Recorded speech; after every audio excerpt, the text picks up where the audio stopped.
ए भडव्या, तुला किती वेळा सांगितलं कामावर असताना फोन करत जाऊ नको म्हणून.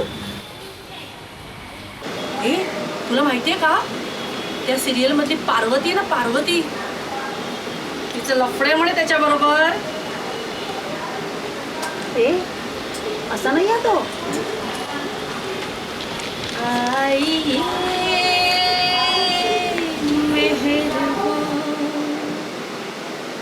बैठी जानी जा शौक सिरी जी इश्क के इम्तिहान आइए